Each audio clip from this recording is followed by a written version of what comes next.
চলো বন্ধুরা, আজ তোমাদের আমার শহরের গল্প শোনাই। এই শহরটাতেই আমি ছোট থেকে বড় হয়েছি। এই শহরের আনাচে কানাচে অলিতে গলিতে আমার সমস্ত স্মৃতি জড়িয়ে।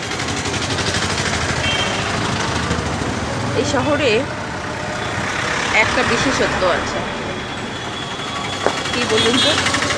আপনি কোনোদিন এই শহরে হারাবেন। প্রত্যেকটা রাস্তার সঙ্গে প্রত্যেকটা রাস্তার একটা লিঙ্ক রয়েছে। আপনি যেখানেই যান ঠিক ওই মোড়টাতে গিয়ে হাজির হবেন। একটা মোড় আছে, সেই মোড়ের সঙ্গে সমস্ত রাস্তাগুলো এই শহরে জড়িত। চলে আসছি শহরের একটি স্কুল,